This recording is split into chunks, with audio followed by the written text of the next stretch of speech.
Welcome back, everybody, to the Little Less Fear podcast. I'm so happy to introduce Jenna Ashland to our show today. Thank you, and welcome to the Little Less Fear podcast. Thank you for coming to my show and for sharing your incredible story. Thank you so much. I'm glad to be here. I'm excited. Let's do this. Yeah, let's do it.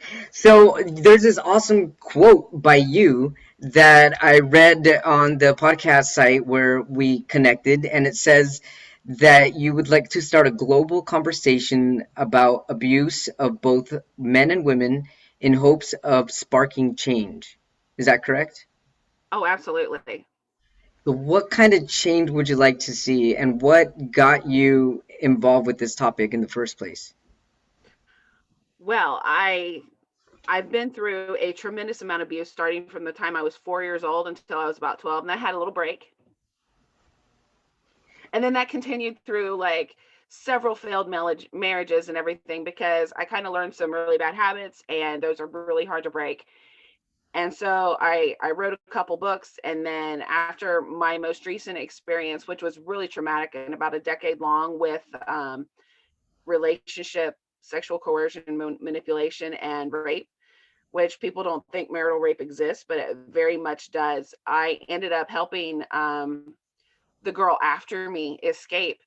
And that kind of, I mean, writing the book and then that happening, it just kind of kept building stronger that things need to change because I see so many people who maybe they escape their abusers, but their minds never escape and everybody feels alone and they don't feel like they can get any help. And just learning about men and women. My current partner, who I'm getting ready to get married to in June, he Congratulations. has, thank you, he's also experienced sexual assault. But you know what, guys, nobody talks about the guys, and I don't think they need to be left out. And there's so many people that are dying inside, and they're still, their minds and their bodies and everything are still wrapped up in that abuse even after they leave the situation or they're committing suicide. Like all these people are dying or dying to themselves and they never recover.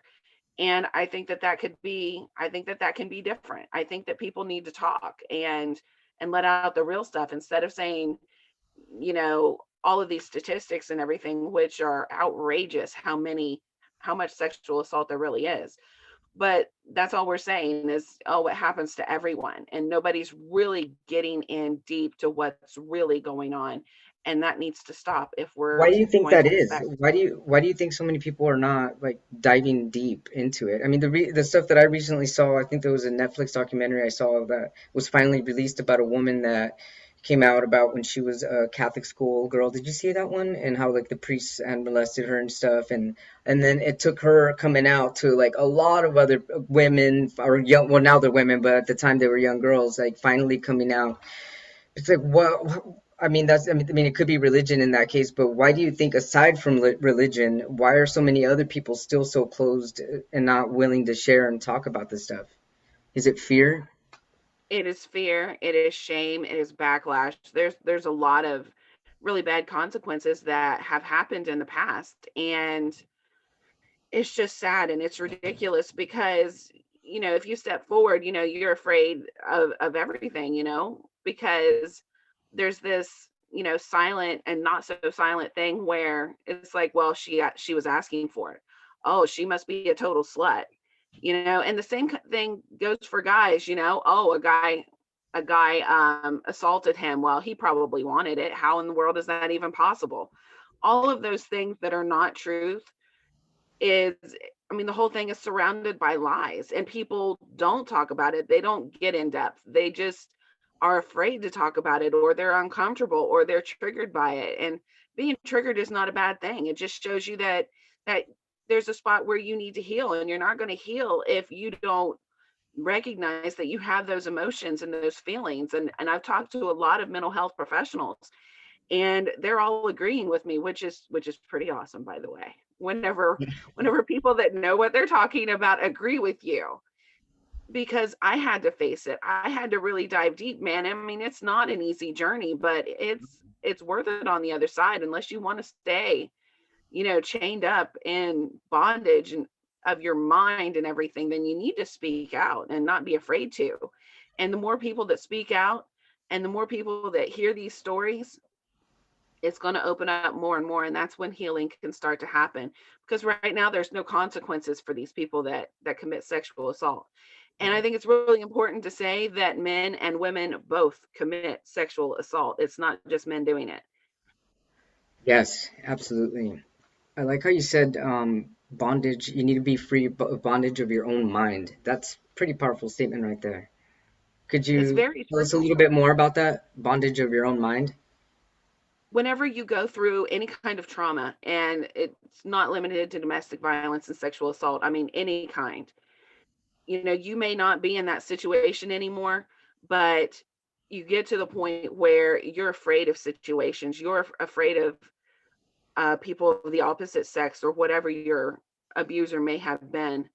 What you tend to avoid those situations, and in so doing, it's like a clamp on your brain and on your mind and on your very being and your soul and the part of you that wants to live and thrive and enjoy life.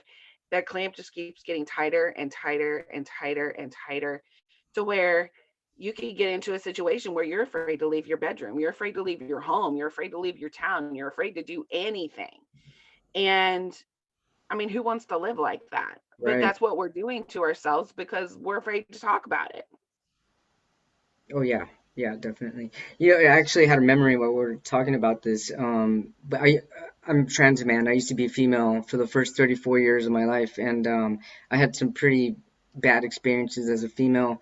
Um, I remember, I remember thinking like after I wrote my book, after I wrote the book about this, how I feel that they should give ladies or female identified humans some type of classes in high school or in college about what's okay and what's not okay, because I mean I would have never known what sexual assault was till I didn't know what that even meant till I was way older, in my 20s. I'm 42 now, but I was in my 20s when I knew what that really meant.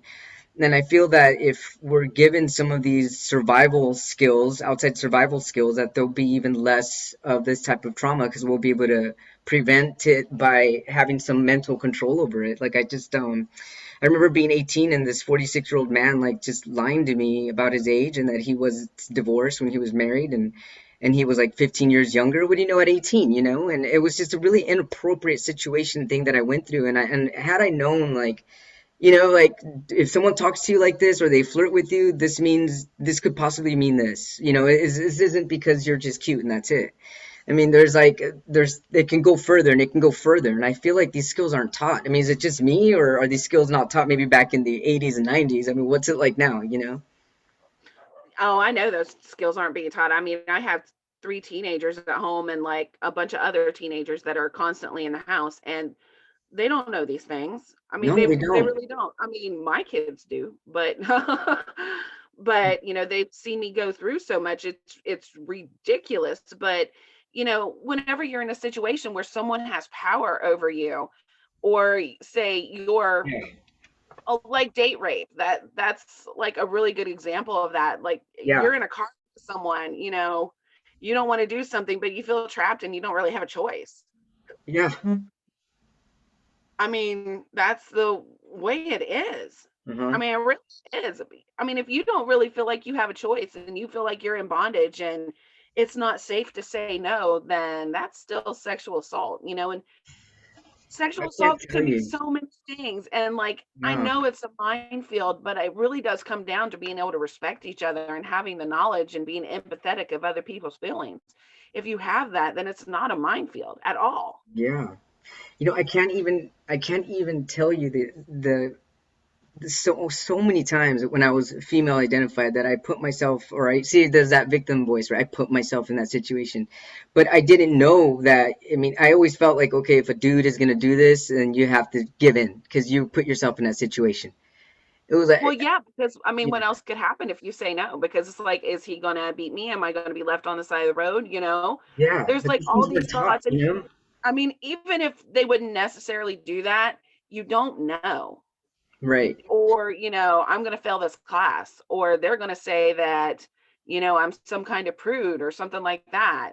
I mean, there's so much going through a person's mind that really needs to be brought attention to. And I do bring that because like in my book, I wrote it in such a way. I mean, it was part of the healing process at first, but whenever I went back and I started focusing not on me, because like halfway through it, my healing was, I was doing pretty good.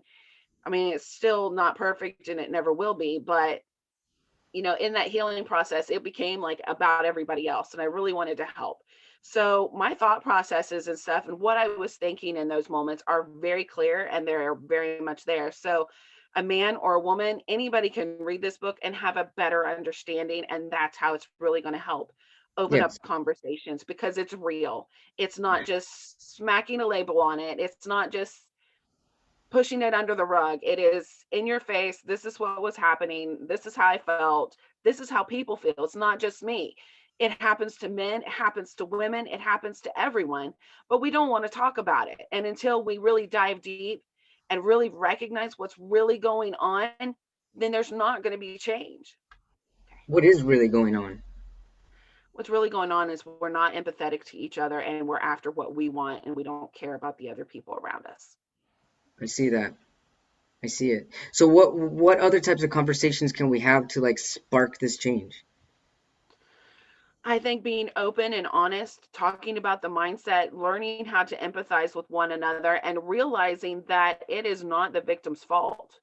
Like, even if the abuser has a horrible past and maybe they have an excuse, I mean, because that can happen. They have mental health issues. Maybe they were abused. Right. Maybe they don't understand. They still need to be able to treat people with respect. And that is why, I mean, it's just so important to have these conversations, because you know what? Some people don't realize they're being abusers. And that's really sad too. And I have a few, like, I mean, I mean, the book's title is called Sheila's Men. And I don't hate these guys. I mean, because obviously there's more than one. But I mean, I don't, because some of them, that one of them is an outright narcissist and he was raised by a narcissist. One was just kind of ignorant, and like some of the others, yeah, it was totally their fault. But regardless of what they've been through, they need to be able to heal and respect each other. And like, how are we going to do that if, okay, so you have, a guy or a girl that has went through abuse or who has went through narcissism, and or maybe they were beaten as a child or neglected as a child.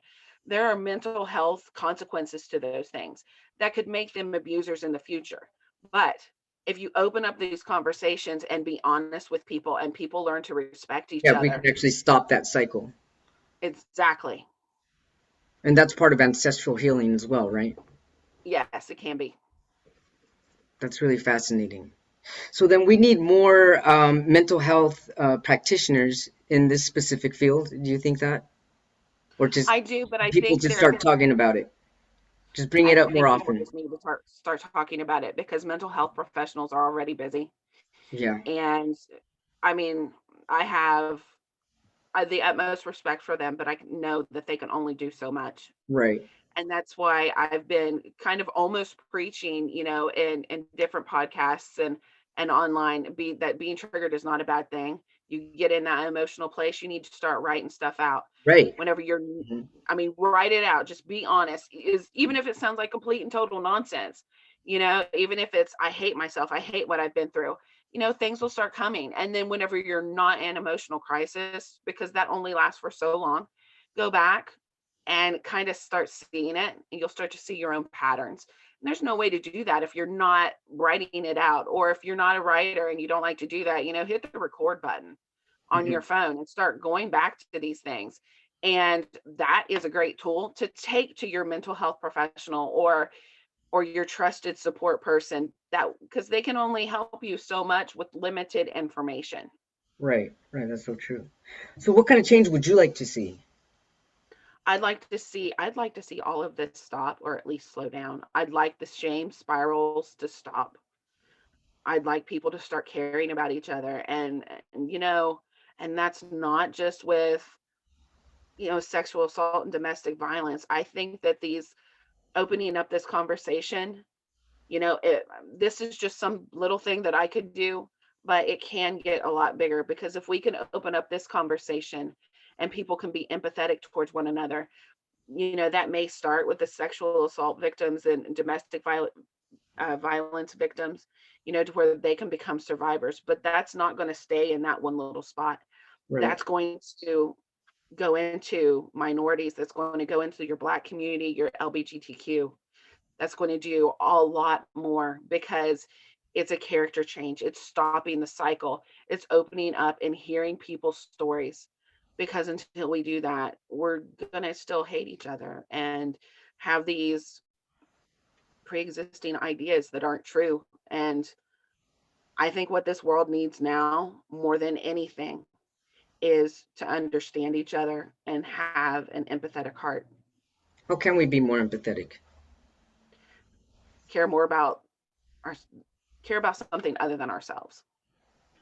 So if somebody comes up to, hypothetically, somebody comes up to you or somebody comes up to me and they're like, hey, there's something about that I went through in life that I kind of want to talk to you about. And you're like, okay, what is it? And then just hear them out after that. How would you be empathetic if someone came up to you right now and starts telling you about their abusive past?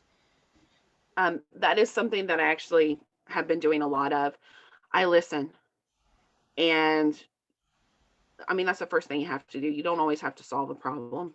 Hmm. You don't. You just have to care.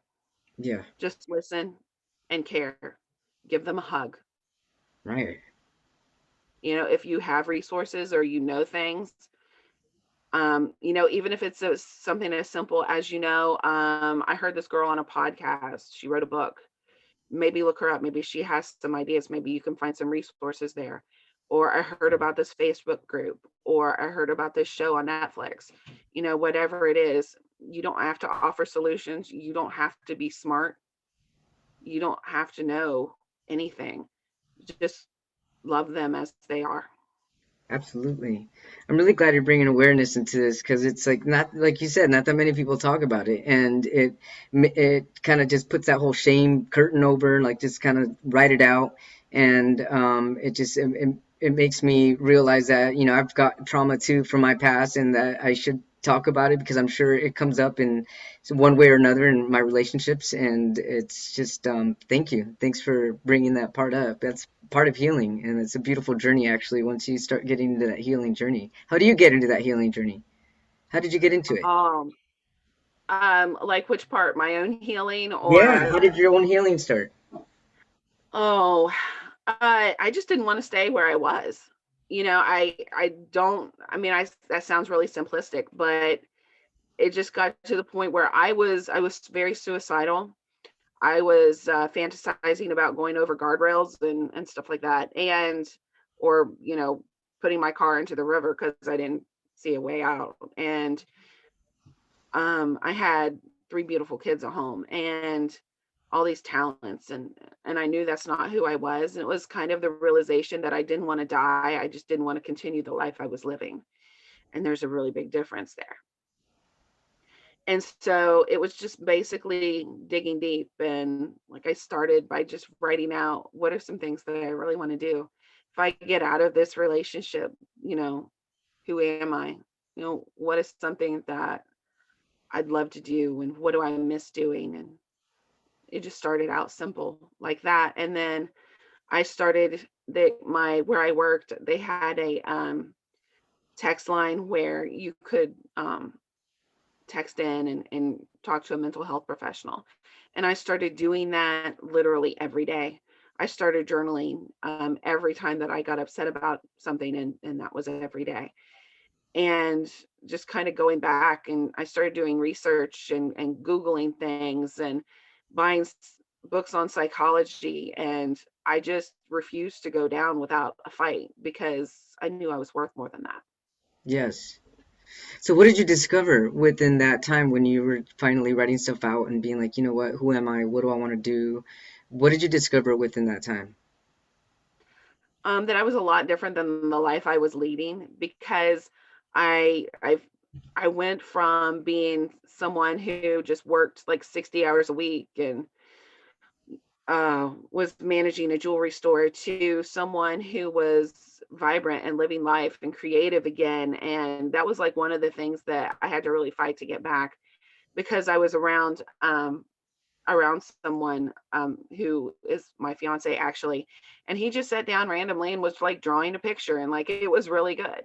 And I just looked at him and I'm like, man, I used to be creative like that, where I could just sit down and do something. And like that was a moment for me because like it's something as simple as that. It was just like an epiphany because here he was just randomly being creative and he can just randomly pick up a guitar and do all these things and just walk in that. And here I was completely shut down in like a corporate business mindset. And I miss that. I'm like that too. Where did that go?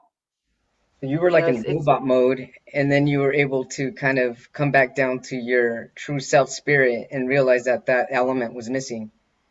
yeah, very much so. And it would just like, wait a minute, you know, here I am. I was totally jealous of this little drawing on the back of a scrap piece of paper. I was so Yeah. jealous because I'm like, wait, I'm like that. What, Why can't I you do that?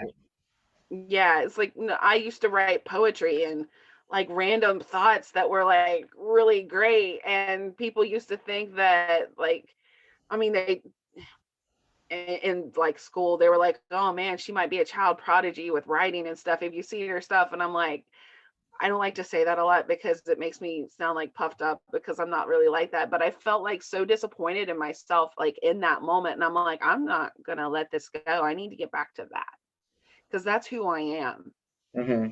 you know, Creative embracing who you person. really are instead Yeah. of like who everybody thinks you are is so empowering.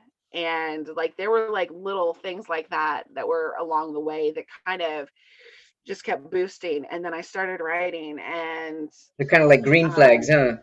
The yeah, green go, go. yeah. And it once all of that started to happen, it was really it was really fast. I mean, it didn't really take years. It took months, but we're talking about diving in so deep with so much determination that I wouldn't stop for nothing. That was I was like obsessed with my healing and mental health. What would you say is the deepest you had to dig? Like, what does that mean anyway? Because you said you had to go deep. Like, what does deep mean? Okay, so I would journal things out and I would be like, you know, why do I keep repeating these patterns? You know, why does this hurt me so much? Why does it hurt me that, well, I mean, that's like even a step, even saying that much is like a step through it. You know, it's recognizing one of my major feelings was feeling like I was not good enough. And I'm like, okay, so why am I feeling like that? Why do I feel like this in every relationship? And I'm like, oh, that's because, you know, my husband cheated on me and he was abusive and manipulative, but there was more than that. So I had to keep going back further So you and had to for basically keep like rewinding and like they say, yeah, peeling back the layers of the onion. You had to keep peeling and peeling and peeling. yeah. And that went all the way back to like childhood, Wow. whenever I was, you know, 6 or 7 years old. And I don't know. There's like a whole big mess there, and I'm like writing about it now. But it kind of my dad was always like, well, second place is first loser. That was like And one of his mottos. yeah. Oh man, And those things will stick forever, forever. yeah. I mean, and that like really, really stuck. So how I mean, with all of That's my pretty childhood amazing that stuff, you were able to figure that out because it took because you had to keep. It's like going through the archives of your life. You're like, hold on, something must have triggered this. It's like, yeah. wow. So you really do have to go back that far sometimes to like take Yeah. that and then you're like, and then something will trigger and you'll start to have that response and then recognizing, hey, this isn't like accurate in this moment. Like my fiance would like, oh, she's really pretty, I like her outfit. And like my head would just go nuts. It's like all of a sudden, you know, there's like a million things flying through my head and then Yeah. be like, Then you have to and stop it right there. Stop. It doesn't mean that that doesn't exist. yeah. And and being able to say, okay, wait a minute. He didn't say she was hot. He didn't say that she was Right. sexy. He's just, because he's a person that appreciates all people and all women. There's beauty in all of them, and actually in a very respectful way. So Yeah. I had to learn how to, whenever I would have those thoughts, to just shut it off and see that moment for what it was, and That's not for really what hard to do. in my head were wanting them to be. Because and now, I mean, sometimes if I'm like in a weak moment or hormonal or something like that, it can still have like a little bit of an effect, and then I have to go stop. But now it's just like, now instead of like it being like a million things going off, it's just like one little bell going, wait. And it's like, no, no, no, no, it's okay. He just means this. You're interpreting that wrong. And that takes some time. That Oh takes a yeah. lot. Oh yeah. That's a lot of mind training. A lot of mind training. Yeah, but it's worth it. And, Absolutely. having a Absolutely. therapist helps, but like they can't help you with that on your everyday life. That's what journaling is for. That's what Yeah. not being afraid of those triggers is for. I mean, if you're afraid of every trigger that ever happens, Mm-hmm. then you're not going to live your life. And like, just like people and reviewers that are looking at this book, they're like, I can't get through it. This is really hard. And I'm like, okay. Because Mm-hmm. like I don't want to hurt their feelings, but at the same time, I know that the people that are being triggered by it are the ones who need it the most. So what do you tell people when they tell you that? I am very empathetic, and I just tell them, I'm like, okay, well, if you need to talk, please let me know. Let me know if there's anything that I can do. And normally they don't want to talk about it, but I've let them know, hey, I'm here, and I completely understand that this is hard for you. Oh yeah. That's great. And and then I don't pressure them, because they are where they are in their journey. Yeah, And if, never pressure. Yeah. yeah, and if they're not ready for that, then I understand. But I think more awareness needs to be brought that triggers are not a bad thing. They're a good thing. Absolutely. Triggers are for change, positive change. Yes. How do you talk to, you mentioned you had teenagers, correct? Yes. How do you talk to teenagers about, I mean, I've got preteens as nieces and nephews, so I would just question, I guess, how would you even bring that up to them? How do you talk about that stuff? It's pretty sensitive, especially at that age. It's like you don't want to create any type of preconceived trauma either, so it's like it seems like it'd be really tough. How do you bring it up? Oh, I think it's been like, for me, I kind of probably started talking to them when they were much younger, but in little tiny pieces, Hmm. like a little piece here, a little piece there. And a lot of it kind of started with like awareness around social media. Not everybody's who they say they are. Be careful how much information you Oh, give. that's a tough Just one. kind of, yeah. But awareness is really important. Did you say eye awareness? Just awareness in Oh, awareness. general. Okay. That's very, very important. And teaching, you have to be careful who you're talking to and let them build trust with you. And, whenever they're little, not forcing them to hug grandma or the uncle that they haven't seen in a year Right. is important. Let them be comfortable in who they are, and let them know that their opinions count. I think it starts as simple as that. And then whenever they start to see the real world, because they will, if you're dealing with preteens, they will really soon. Um, you know, then you can kind of start, if you've laid little nuggets here and there, Hmm. and you're the type of authority figure or person in their life that has always been open about who they are, then you've got a better chance at really getting into deeper conversations. And I think I just kind of integrated in with the birds and the bees, going, if you're not comfortable with something, you need to tell that person. You need to tell someone. And it really does start as simple as that. Yeah, I like that. I would have liked that conversation if my parents would have had it with me. I think I probably would have made maybe some better choices. But who knows? Maybe not. I can see there's that mentality again. I mean, it's so interesting. I really want to peel back my onion layers and get down to some of those knots that are in there. Untie it a little Yeah, bit. everybody's got them. Yeah. Everybody really does. And I mean, if they don't think that they have some kind of trauma in their life that has affected that the way they are today, that's not holding them back, then they're probably lying to themselves. Oh yeah, And everyone has trauma. Yeah, absolutely. people aren't gonna like to hear that. Oh, I'm not lying to myself, that kind of defensive thing. But if you're defensive, again, Yeah, it's yeah. just If you're defensive for a reason. yeah, Jenna Ashlyn, correct. Did I say that correct? yes. Thank you so much for being on a Little Less Fear podcast. This has been really amazing. I would totally love to have these conversations again. So anytime we want to, or you would like to go ahead and start that global conversation again, let me know. Maybe what and certain months are like sexual awareness month, or Yeah. whenever it's some type of yeah, reach out to me. We can bring up any one of these subjects that we talked about. We can keep spreading it out and just keep talking about it, like you said.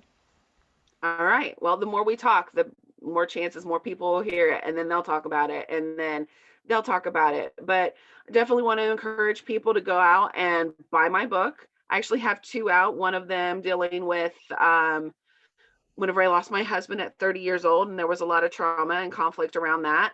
It deals with the 5 stages of grief and healing and learning to trust people again. And there's some sexual assault in there, so be forewarned. And Sheila's Men is my journey through domestic violence and sexual assault that lasted nearly a decade, and how I came out bright and shiny and happy on the other side. So feel free to be triggered and reach out and get those books and start your own conversation. Start peeling back those layers because you'll How see a can we lot find your and learn a books? lot. Where can we find your books? You can find them anywhere books are sold. The easiest is always Amazon. Awesome. And do you have a website? I normally am just kind of stick to social media right now because with kids and writing and speaking out and doing advocacy and Oh, everything, super is busy. track of like a website itself. So stick with social media. I could go through and give you like addresses for Facebook, Instagram, and Twitter, but just Google me, you'll find me. Excellent. Thanks so much for your time, and I will also be posting all of that information on my social media when we get ready to post this. Thank you so much. All right, thank you. This has been great. Thank you, Jenna.